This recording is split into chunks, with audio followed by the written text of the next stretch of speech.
a empezar, pues tal vez como por hablar del tema del proyecto que presentamos para el fraccionamiento de posgrados.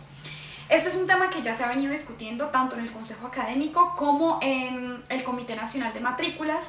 porque precisamente ha sido una de las propuestas que en el marco de la pandemia se ha considerado como pertinente con el objetivo de evitar pues tanto que haya deserción como también atraer a los estudiantes a que se inscriban en los programas de posgrado, dada la crítica situación económica que hoy atraviesa nuestro país.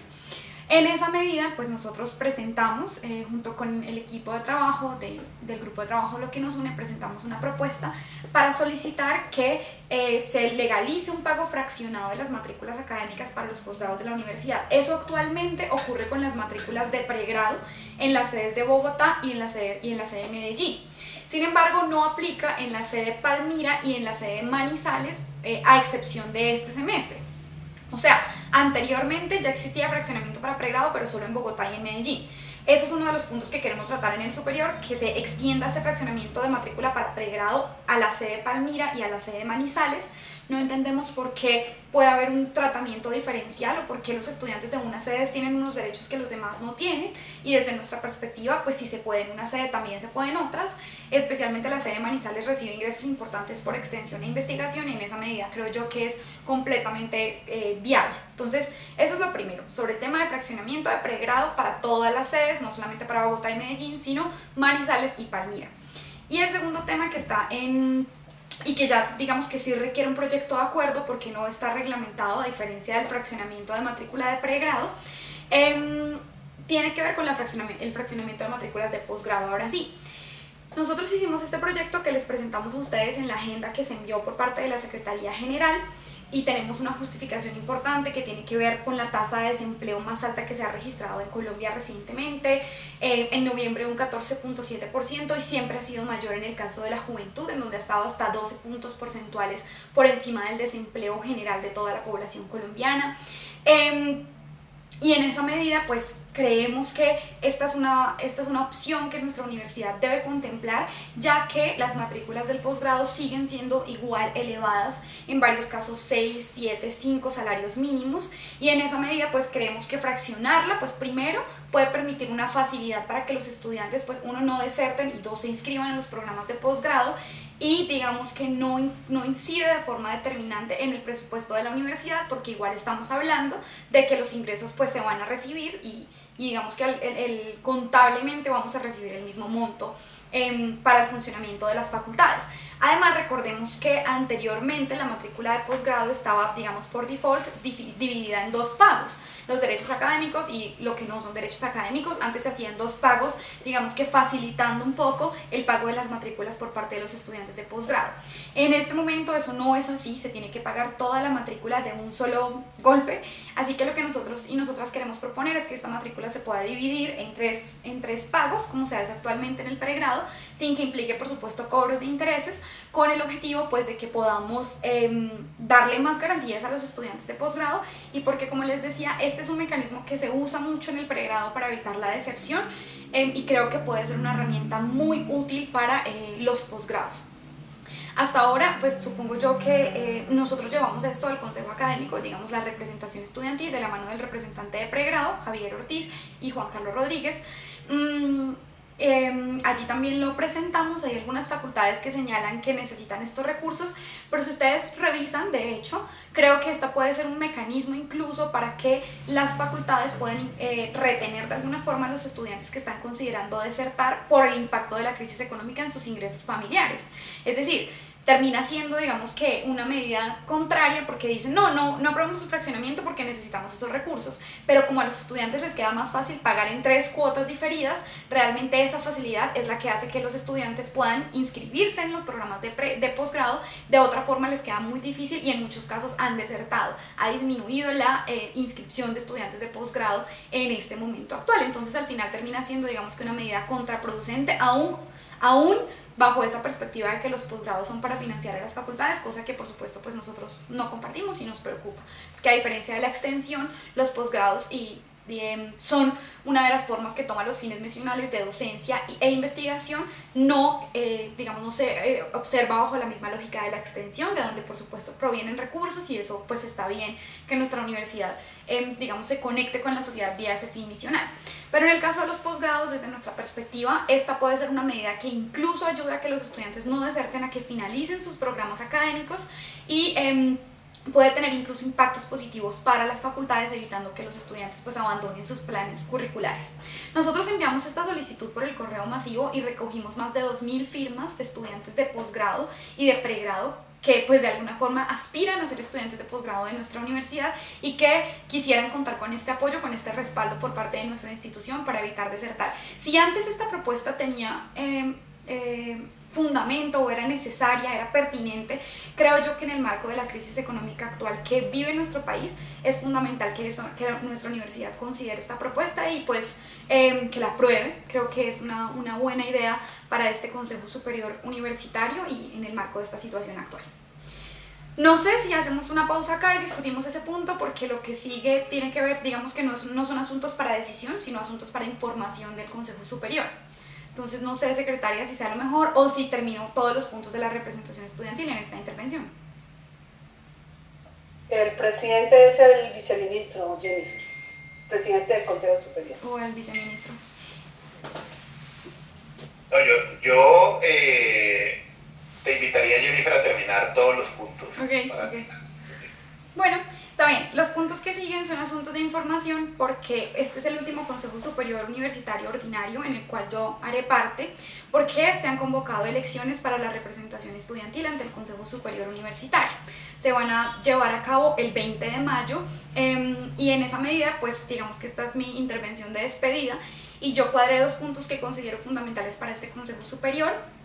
Uno tiene que ver como con una rendición de cuentas, que creo que es importante para que este cuerpo colegiado lo tenga pues en mente, y también porque me parece clave señalar por qué es importante que una representación estudiantil esté en el Consejo Superior Universitario. Esta silla que yo estoy ocupando actualmente ha sido además luchada y conquistada por el movimiento estudiantil desde décadas anteriores, y por eso creo que es como mi deber.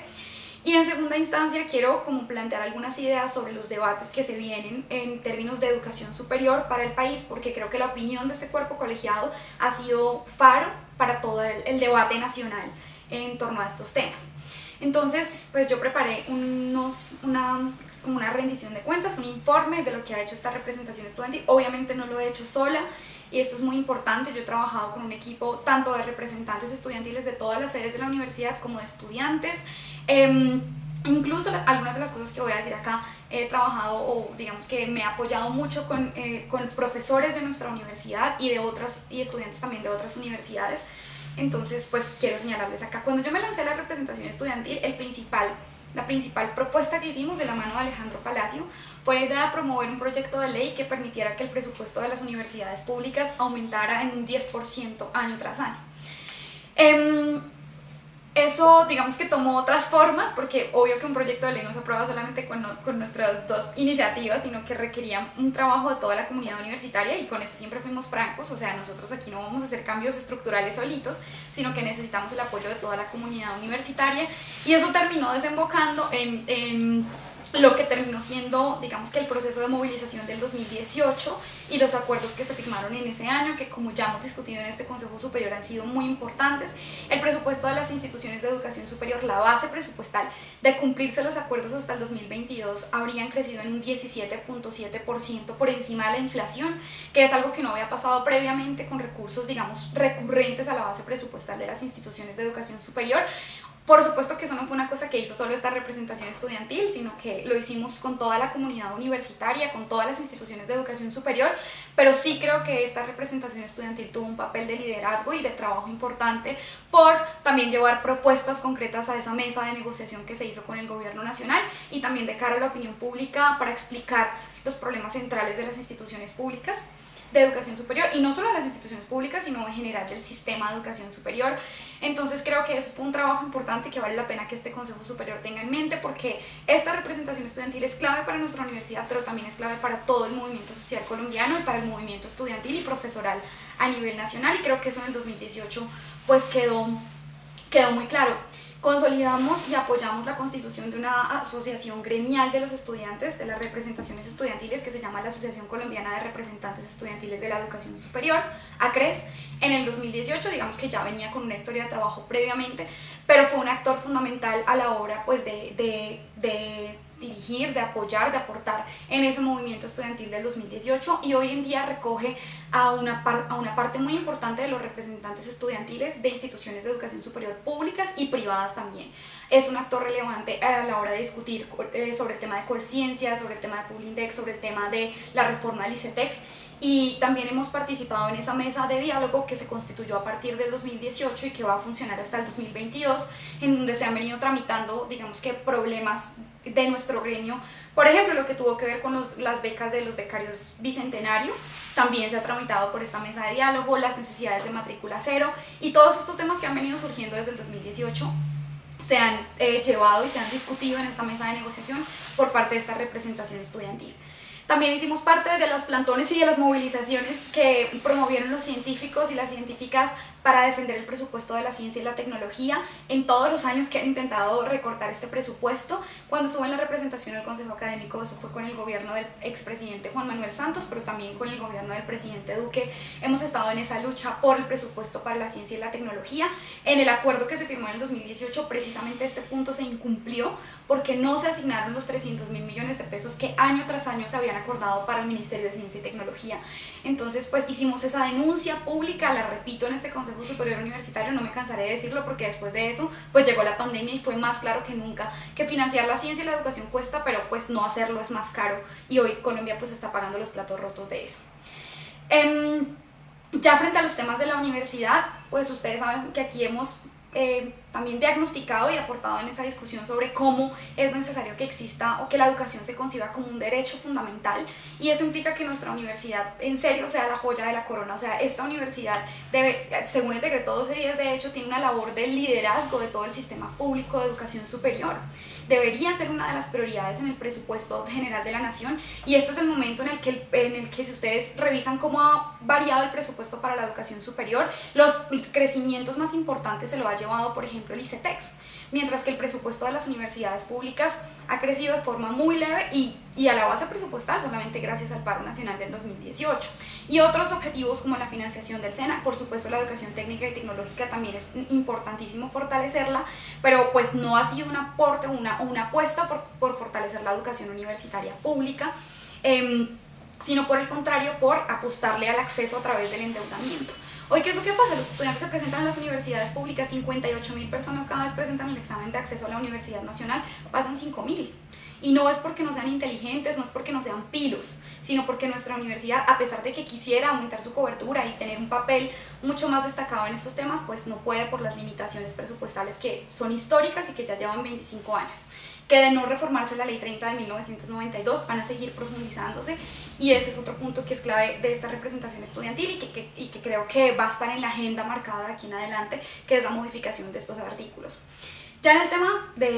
interno de nuestra universidad, cosas en las que hemos tenido mil discusiones también con la administración. Por ejemplo, nosotros sí señalamos que es clave que la universidad pueda elegir democráticamente sus directivas, es decir, que no le tengamos miedo a la votación de los estudiantes, de los docentes, de los trabajadores, porque creemos que por el contrario pueden ayudar a formar, y más que todo, que es una garantía de la autonomía y de la democracia, que pueden ayudar a que el futuro de nuestra universidad sea construido mucho más colectivamente, y a que sea la lucha de ideas dentro de la comunidad universitaria la que decida qué es lo que pasa en esta universidad, no la injerencia de un gobierno nacional que pues entiendo que tenga participación en este Consejo Superior porque en parte debe financiarla, pero sí creo que la rectoría y los espacios de dirección de esta universidad deberían elegirse directamente por la comunidad universitaria, fruto de la misma lucha de ideas. Yo creo que esa es la mejor forma de evitar que cualquier tipo de politiquería entre a nuestra universidad, como ya lo había dicho en anteriores discusiones. Hemos dado varios debates sobre el endeudamiento de nuestra universidad para la construcción de infraestructura, como ha sido la aprobación del cupo de endeudamiento en la sede de Manizales, también en la sede de Bogotá. Hoy ya se está ejecutando el cupo de endeudamiento para la construcción del edificio de la Facultad de Artes, que debería ser una responsabilidad del Ministerio de Educación, mientras nosotros estamos rogando por ese edificio. Ustedes saben que los recursos, por ejemplo, de Serpilo Paga y de programas como Generación E, que son para, digamos que financian más por estudiante las universidades privadas, entonces no es cierto que no haya recursos para nuestra infraestructura y esta debería ser una responsabilidad del gobierno nacional. Hemos señalado que debería haber más recursos para la apertura de programas académicos que son necesarios, o sea, nuestra universidad no puede congelarse en el tiempo, necesitamos que el gobierno nacional aporte los recursos que se necesiten porque la investigación tiene costos crecientes, esto ya está investigado y debería ser una prioridad del gobierno. También discutimos cuando se propuso en el marco de la pandemia, cuando hubo dificultades y pretendieron en la sede de Manizales desplazar a algunos estudiantes que estaban en las residencias estudiantiles aún en el marco de la pandemia, dimos la lucha porque se mantuviera la estampilla universitaria de la sede de Manizales, que también se pretendió tumbar durante un periodo de tiempo, discutimos en la sede de Manizales también por la conservación de nuestros predios, que también estuvieron en amenaza, si no estoy mal, en la sede del Cable. Allí coincidimos en varios casos con profesores, con estudiantes de la sede de Manizales. En la sede de Medellín conformamos de la mano de muchos estudiantes la comisión de seguridad en una preocupación tremenda por los alrededores del campus. Hoy estamos discutiendo, hoy en día también, con la administración con la administración territorial para que exista mucha más seguridad para los estudiantes. Después de esa comisión, digamos que han venido mejorando las cosas, pero aún nos queda mucho por trabajar allí. Recuerden que abusaron sexualmente de una de nuestras estudiantes de posgrado en la salida de la universidad, en uno de los puentes más inseguros de Medellín. Trajimos aquí la preocupación y en el Consejo Académico por las becas Bicentenario, que no se habían consignado a tiempo los recursos. Discutimos sobre los 5.000 metros cuadrados en la sede de Medellín que estaban en riesgo por la construcción de una ciclorruta. Denunciamos lo que estaba pasando también con la construcción del plan estratégico institucional en la sede de Manizales, en donde se estaban, digamos que, homologando o aprobando créditos académicos por la participación en el PLEI, cosa que nos pareció muy preocupante.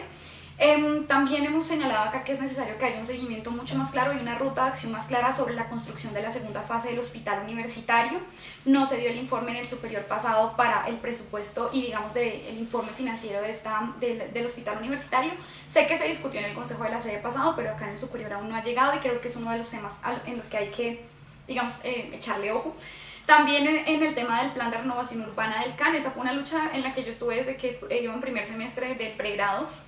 porque como les conté en la designación de la rectoría, estaban en riesgo de 92.000 metros cuadrados de nuestra universidad, en donde se va a construir precisamente la segunda fase del hospital universitario.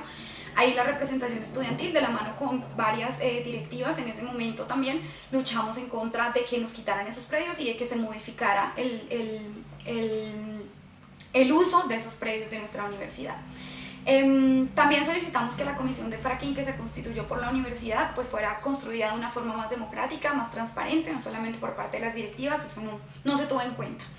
Pero ya en el marco de la pandemia, como representantes estudiantiles, de la mano de los comités de representantes de las sedes, realizamos vacas para recoger recursos de toda la comunidad universitaria. En la sede de Bogotá fueron más de 25 millones de pesos los que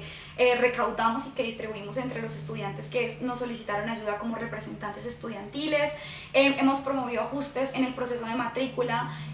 ajustes administrativos para poder adaptarnos a la implementación de la matrícula cero, de la mano de la vicerrectoría académica. Solicitamos que esto también se incluyera para los descuentos de los hermanos, para los jóvenes en acción. Luchamos en el Comité Nacional de Matrículas, así es un tema en el que he estado trabajando mucho con mi compañero que es Santiago Lagos, porque los criterios para la reubicación socioeconómica y para el cálculo de matrícula cada vez, digamos, que reflejen de mejor forma la situación económica de los estudiantes. Esa es una lucha que hoy no hemos ganado del todo, porque hoy el PBM, que es como actualmente se calcula la matrícula de las universidades, de la Universidad Nacional, sigue teniendo un peso muy alto para lo que fue el colegio, desconoce muchos otros factores, y bueno, ahí logramos que en el marco de la pandemia, digamos que hubiese condiciones mucho más favorables para que a la gente le recalcularan la matrícula de forma favorable. A pesar de la Dirección de Registro de la sede de Bogotá, ganamos eso con la circular 01 del 2021 del Comité Nacional de Matrícula. Ustedes me han escuchado acá en cada sesión pedirle al gobierno nacional los recursos para la matrícula cero universal. Hasta ahora solamente dieron 98.800 millones de pesos por semestre de los 0.8 billones de pesos que realmente cuesta la matrícula cero, y esta universidad tuvo que poner más de 5.200 millones de pesos de sus propios recursos, que ya son insuficientes, para intentar evitar esa deserción, porque lo que dio el gobierno aún en pandemia fue insuficiente. Hemos participado en 22 audiencias públicas en el Congreso de la República desde el 2018, discutimos discutiendo estos temas y llevando, creo que, las necesidades de las universidades públicas. En algunas de ellos también nos hemos encontrado con la Rectoría y con la Gerencia Nacional Administrativa, Financiera y Administrativa de nuestra universidad. Pedimos participar en todos los comités de crisis que se crearon en el marco de la pandemia. Nunca nos citaron al Comité de Crisis Financiero, que al parecer dejó de citarse cuando definieron que nosotros íbamos. Trajimos varias de las garantías académicas que se aprobaron para bien, tanto en la delegataria como por parte de la universidad en el marco de la pandemia y atendiendo a la virtualidad, lo que tuvo que ver con la cancelación de materias, con, mil temas de bienestar universitario, garantías para que uno no perdiera las materias por no poder asistir por falta de internet y cosas por el estilo, que pues no voy a detallar en este superior, pero que fueron muy importantes para los estudiantes. Hemos dado la lucha en la sede de Manizales por la contratación de los profesores ocasionales y hemos tenido una comunicación constante con los estudiantes de todas las sedes, hemos dado informes después de todas las sesiones. En el tema de género, por ejemplo, ustedes saben que aquí apoyamos la necesidad de establecer medidas cautelares y medidas que pudieran respaldar a las estudiantes que habían denunciado ser víctimas de violencias basadas en género, particularmente en el caso de antropología de la Facultad de Ciencias Humanas, la necesidad de poder, no de una forma sancionatoria, sino con el objetivo de dar garantías para las estudiantes que denunciaban, pues que profes ocasionales pudieran dictar esas materias, especialmente estudiantes de primer semestre, en las que más de 25 denuncias se habían referido a esos docentes que dictaban esas materias. Esta fue una solicitud que hizo el Consejo de la Facultad de Ciencias Humanas y nosotras aquí la respaldamos. El tema esto fue una cosa señalada por la Comisión Feminista de Antropología. Y yo creo que es muy importante y también hace parte de las cosas que la universidad debe implementar de aquí en adelante desde nuestra perspectiva. En temas de gestión universitaria, hablamos de gestionar inscripciones adicionales y soluciones a los problemas de inscripción que han tenido que ver con el sistema de información académica, los cambios en el calendario para apoyar a los estudiantes en el marco de la crisis, incluso para los temas de las tesis de los estudiantes de posgrado. Solicitamos siempre la reexpedición de recibos de matrícula, o sea, cosas que digamos son muy logísticas, pero que han sido muy importantes para la permanencia de los estudiantes en la universidad. Algo que es súper clave y que de hecho no está agendado para este Consejo Superior, pero que creo que es esencial, tiene que ver con las garantías para la movilización, entendida como un derecho constitucional, obvio la movilización pacífica. En el caso concreto de este momento, yo pasé una solicitud junto con Santiago Lagos para que el Consejo Superior y la Rectoría evaluaran la posibilidad de otorgar permiso académico para la movilización que se va a desarrollar el día de mañana. En ninguno de esos casos he tenido respuesta, pero pues ya que hoy tenemos superior antes del día de la marcha, insisto en que para ejercer ese derecho constitucional que además afecta a la educación superior, este Consejo Superior debería aprobar este permiso académico, reconociendo la convocatoria que hemos hecho profesores, estudiantes, trabajadores de todos los sectores para la movilización del día de mañana, y así ha sido con cada movilización del movimiento social, pues porque yo creo firmemente que la transformación que necesita Colombia, pues por supuesto pasa por las representaciones estudiantiles, pero requiere del movimiento social en las calles. Hemos también llevado propuestas al Consejo de la Sede de Bogotá y en varias de las sedes para la reapertura gradual con condiciones de bioseguridad, dado que pues en este momento claro que está descartado por el tercer pico de la pandemia, pero pues quiero poner ese tema también porque va a requerir de recursos. La Facultad de Medicina y las Facultades de Ciencias de la Salud hoy están pidiendo donaciones para poder comprar tapabocas a sus practicantes, o sea, cosas mínimas y básicas que nuestra universidad requiere, porque no ha habido adiciones presupuestales para el funcionamiento de nuestra universidad, ni para la adaptación de su infraestructura, ni nada. El gobierno no ha dado un peso adicional para la implementación de protocolos de bioseguridad, y entonces ¿cómo vamos a volver a la presencialidad? La Rectoría envió una carta que yo quiero suscribir completamente porque no hay una priorización en el plan de vacunación para los docentes universitarios. Entonces, ¿cuándo vamos a volver a la presencialidad? O si lo que se planea es que nuestra universidad siga siendo virtual, ¿hasta cuántos años? Porque de entrada eso está afectando la calidad académica, evidentemente, tanto en los programas teóricos como en los programas teórico-prácticos. Ganamos una cosa muy importante y sigue aún, digamos, siendo vigente, que fue la idea de que los estudiantes de primer semestre, o sea, los estudiantes que entraron a partir del 2018, pueden presentar el examen de clasificación de inglés en cualquier momento de su carrera, y en esa medida pueden ver los cursos de inglés para graduarse. Anteriormente esto no era así. Si uno no presentó el examen de clasificación cuando era estudiante de primer semestre, pues ya no puede acceder a los cursos de inglés que la universidad ofrece, y eso pues debería ser también para los estudiantes antiguos. Lo estamos luchando aún y con la Vicerrectoría Académica lo hemos trabajado, pero lo ganamos para los estudiantes que entraron a partir del 2018.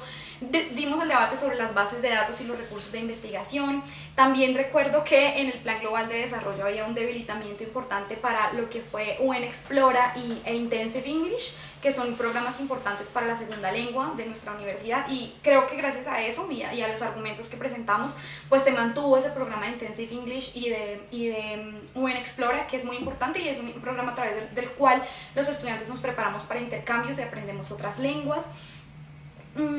Y por último, bueno, acá hay como muchos otros más temas, pero sobre las sedes de presencia nacional, estuvimos atentos y atentas y nos reunimos con la universidad para hacer veeduría sobre la construcción en la sede de Tumaco y el problema. Hoy hay un proceso disciplinario abierto por algunos recursos que digamos que no tuvieron el mejor manejo para la construcción de esa sede en ese momento. La universidad lo está tramitando de la forma acertada, pero creo que fue importante que la representación estudiantil hiciera veeduría a ese tipo de temas. Exigimos celeridad con todos los problemas o con todas las denuncias de violencias basadas en género, lo que tuvo que ver con el ex profesor Freddy Monroy, por supuesto. En la sede de Medellín también propusimos y estuvimos atentos a lo que fue los procesos para mejorar el Internúcleos, que es un bus que lleva a los estudiantes entre todas las sedes de la universidad, entre los núcleos de la sede. Y esto fue de la mano de los estudiantes y fue muy clave. También en el momento de la apertura de la sede de La Paz propusimos gratuidad para esta sede porque el 90% de sus estudiantes son estratos 0, 1 y 2. Esta propuesta no fue acogida por el Consejo Superior, pero pues sí había un momento en el que había recursos de funcionamiento a disposición y pues creemos honestamente que la educación superior debe ser gratuita en todos sus niveles. Esa propuesta no fue aprobada por este Consejo Superior, pero pues la presentamos y creo que es importante. En el tema PEAMA hemos hablado de la necesidad de establecer planta docente para dictar las clases allá, hemos denunciado sus condiciones de infraestructura críticas. Obvio que esto no es una cosa que pueda resolver solo la universidad, sino que de nuevo, pues cómo aumentamos nuestra planta docente, necesitamos más base presupuestal. Finalmente, bueno, porque definitivamente creo que podría quedarme acá haciendo un resumen muy grande, pero hemos atendido además los deberes básicos de la representación estudiantil, hemos asistido a todos los consejos superiores universitarios, a todas las sesiones de delegataria, a todos los comités nacionales de matrícula, hemos atendido más de 3.800 casos estudiantiles en todas las sedes de pregrado y de posgrado, o sea, estudiantes que necesitan reubicación socioeconómica, asesoría para cualquier trámite en la universidad, y eso digamos que nos ha puesto muy cerca de la gente. Y al final, si yo comparo cómo era la representación estudiantil cuando entré a la universidad, cómo es ahora, cuando ya, digamos, voy a presentar mi tesis de maestría y acabo mi periodo de la representación estudiantil, creo que hemos hecho un trabajo muy importante por cualificarla y por ponerla al servicio de los estudiantes. Hoy no es solamente del interés de nuestra universidad como tal, sino que también es un interés de todo el movimiento social y es una herramienta que está a disposición de la defensa de los derechos de los estudiantes, pero también de un país cada vez más democrático y más soberano. Entonces, eso es lo que yo quería señalar como la rendición de cuentas de esta representación estudiantil. No lo he hecho obviamente todo yo, muchas veces yo lo he traído acá, pero ha sido fruto del trabajo de muchos otros representantes, tanto de mi grupo de trabajo como independientes, pero también de profesores, de estudiantes de todas las sedes. Y los dos temas que yo creo que vienen, digamos, de frente para la discusión de la educación superior tienen que ver con el programa de Generación E y la reforma a los artículos 86 y 87. En la reforma tributaria del gobierno se propone que Generación E se convierta en una política de Estado. Significa que va a durar, pues digamos, hasta que un gobierno la tumbe, pero por ahora va a mantenerse hasta después de este gobierno nacional, y es una de las justificaciones para esta reforma tributaria, que es abiertamente regresiva, que honestamente no entiendo cómo se puede presentar en un momento de crisis económica como este. Es absolutamente indignante que el gobierno nacional además esté usando a los estudiantes como